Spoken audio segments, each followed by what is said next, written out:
Let's go. अस्सलाम वालेकुम dear candidates. तो कैसे हैं आप सब लोग। तो कैंडिडेट्स आज हम स्टार्ट करने जा रहे हैं नेक्स्ट लेक्चर है पाक आर्मी सोल्जर टेस्ट प्रिपरेशन का। तो इसके अंदर हम most important repeated question discuss करेंगे जो बार बार पास पेपर के अंदर आ रहे हैं। तो ये most important and most repeated question है, ये बार बार रिपीट हुए हैं। ये वो क्वेश्चन है जो इस दफा पेपर के अंदर आए हैं, जो एक दो दिन पहले पेपर हुए हैं। कुछ रिपीटेड भी है, कुछ पहले लेक्चर के अंदर डिस्कस हो चुके हैं, लेकिन जो मोस्ट इंपोर्टेंट अभी अभी न्यू न्यू डिस्कस हुए हैं उनको डिस्कस करेंगे। तो सबसे पहला क्वेश्चन है, सवाल नंबर 1 है, इस्लाम का पहला कलमा क्या है। तो देखें इसका आंसर भी नीचे दिया गया है हमारे नोट्स के अंदर। तो ला इलाहा इल्लल्लाह जो इस्लाम का पहला कलमा है, तो ये कंप्लीट कलमा है मोहम्मद रसूलुल्लाह। उसके बाद आ जाता है क्वेश्चन नंबर 2 है, सवाल कुरान पाक के कितने पारे हैं। तो कुरान पाक के ये 2 ऑप्शन दिए गए हैं, इधर अलिफ और बे 2 ऑप्शन है, लेकिन पेपर के अंदर होंगे 4 ऑप्शन। ये आपकी आसानी के लिए हमने ऐसा किया है। 30 जो इसका आंसर आ जाएगा, कुरान पाक के जो पारे हैं वो 30 पारे हैं। उसके बाद आ जाता है सवाल नंबर 3 है, इस्लाम में कितने फर्जों की तादाद है। तो फर्जों को 5 जो कि फर्जों की तादाद जो है वो 5 है। जवाब आ जाएगा बे वाला आंसर आ जाएगा। उसके बाद हम नेक्स्ट क्वेश्चन डिस्कस करते हैं। क्वेश्चन नंबर 4 है, नमाज के कितने औकात हैं। तो नमाज के जो औकात हैं वो 5 औकात हैं।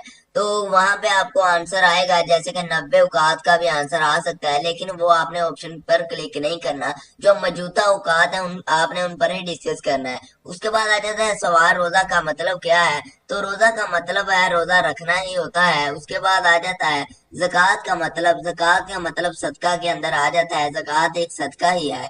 उसके बाद हम नेक्स्ट क्वेश्चन डिस्कस करते हैं। क्वेश्चन नंबर 7 है, तो हज का मतलब क्या है। तो हज का मतलब होता है कि मसलन हज का मतलब मक्का मुअज़्ज़मा का सफर ही है। तो मक्का अली वाला इसका आंसर आ जाएगा।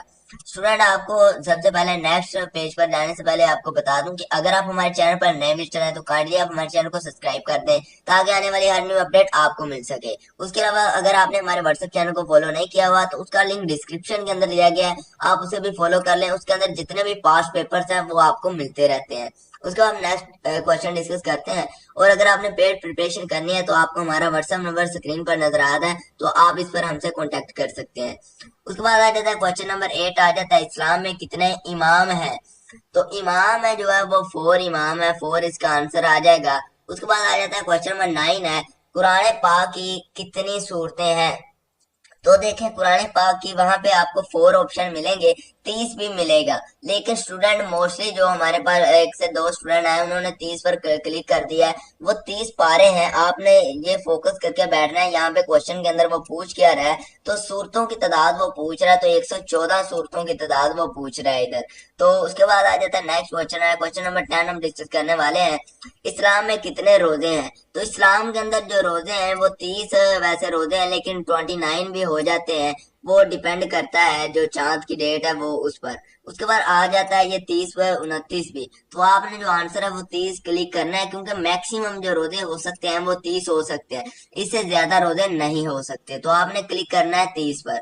उसके बाद आ जाता है सवाल का मतलब क्या है। तो इसका मतलब है मक्का मुअज़्ज़मा, जो कि most important most repeated question है, बार बार पेपर्स के अंदर रिपीट हो रहा है। तो उसके बाद हम नेक्स्ट क्वेश्चन डिस्कस करते हैं। क्वेश्चन नंबर 12 है, मस्जिद का मतलब क्या है। तो मस्जिद का जो मतलब होगा वो आपने यहाँ पे क्लिक करना है। देखें आजकल जो क्वेश्चन आ रहे हैं पीएमए वालों के भी, वो आपकी पोस्ट से थोड़ा ऊपर पोस्ट है, वो इतने डिफिकल्ट क्वेश्चन एकेडमिक के पोर्शन के अंदर आ रहे हैं कि स्टूडेंट कहते हैं कि सर बहुत ही डिफिकल्ट क्वेश्चन होते हैं, लेकिन जो हमारे नोट्स प्रिपेयर करके जाता है वो स्टूडेंट पास हो रहे हैं।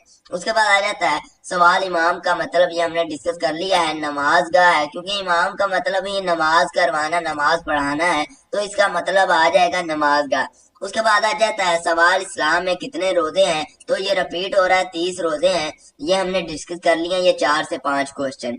उसके बाद आ जाता है मस्जिद का मतलब, ये मोस्ट रिपीटेड क्वेश्चन है जो आज के हमने लेक्चर के अंदर डिस्कस किए हैं।